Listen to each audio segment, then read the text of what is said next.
क्या 2027 में बीजेपी होगी चारों खाने चित? अखिलेश के चक्रव्यूह से सारे सपाई खुश। ब्राह्मण ठाकुर भी अब आएंगे साथ। शंकराचार्य ने दिया अखिलेश यादव का साथ, बनी बात। पीडीए के साथ अब सवर्ण वोटरों तक पहुंचने की कोशिश। क्या यही होगा 2027 का सबसे बड़ा गेम प्लान? अखिलेश ने कर दिया बीजेपी को परेशान। आई बहुत बड़ी खबर। जो लोग सोच रहे थे कि बीजेपी की रणनीति अब अखिलेश पर भारी पड़ रही है, उनको तगड़ा झटका लग सकता है, क्योंकि इस बार सपा प्रमुख अखिलेश यादव ने जो रणनीति बनाई है उसने बीजेपी खेमे में भी हलचल सी ला दी है। क्योंकि एक तरफ अखिलेश अपने सबसे चर्चित पीडीए फॉर्मूले को और मजबूत करने में जुटे हैं, तो दूसरी तरफ सनातन और मंदिर जैसे मुद्दों पर भी पहले से कई ज्यादा एक्टिव नजर आ रहे हैं, जिसकी चर्चा सियासी गलियारों में भी हो रही है। क्योंकि राम मंदिर के चढ़ावे के विवाद पर लगातार हमलावर बयान, अयोध्या को धर्मनगरी बनाने का वादा, केदारेश्वर मंदिर का निर्माण, शंकराचार्य से मुलाकात और सनातन को लेकर लगातार बयानबाजी है।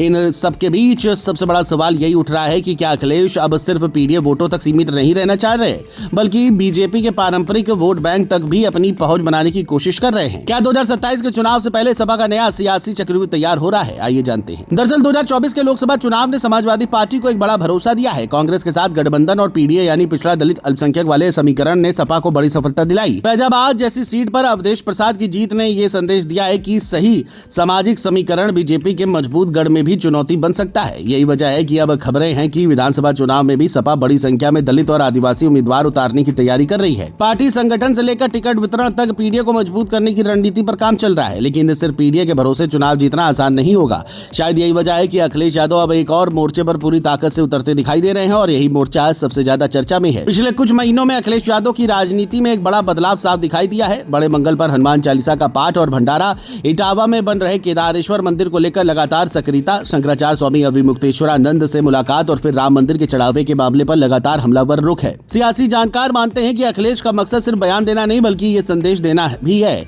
कि समाजवादी पार्टी किसी एक वर्ग की पार्टी नहीं, बल्कि हर समाज के साथ खड़ी दिखना चाहती है। यही वजह है कि अब सपा कार्यालय में सनातन ही समाजवादी है जैसे पोस्टर भी दिखाई देने लगे हैं। राजनीतिक जानकारों के बीच इस रणनीति को बीजेपी के खिलाफ व्यापक चुनावी घेराबंदी की कोशिश के रूप में भी देखा जा रहा है। यानी एक तरफ पीडीए का मजबूत सामाजिक समीकरण और दूसरी तरफ सनातन के मुद्दों पर बढ़ती सक्रियता है। लेकिन क्या इतने भर से 2027 की राह आसान होगी? दरअसल अखिलेश के सामने सिर्फ बीजेपी ही चुनौती नहीं है, कांग्रेस के साथ सीटों का तालमेल भी आसान नहीं माना जा रहा है।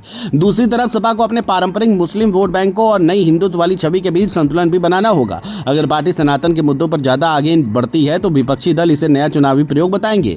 वहीं अगर पीडीए पर पूरा फोकस रखती है तो सवर्ण वोटरों तक पहुंच बनाना आसान नहीं होगा। ऐसे में माना जा रहा है कि अखिलेश दोनों रणनीतियों को साथ लेकर चलना चाहते हैं। एक तरफ पीडीए समाज को अपने साथ मजबूत रखना और दूसरी तरफ ब्राह्मण ठाकुर और दूसरे सवर्ण वर्ग के उन वोटरों तक पहुंच बनाना जो बीजेपी से नाराज बताए जाते हैं। हालांकि ये कितना सफल होगा इसका जवाब अभी भविष्य के गर्भ में है। फिलहाल 2027 की लड़ाई सिर्फ बीजेपी बनाम सपा नहीं, बल्कि रणनीतियों की भी लड़ाई बनने जा रही है। एक तरफ योगी सरकार अपनी योजनाओं, कानून व्यवस्था और हिंदुत्व की राजनीति के सारे मैदान में होगी।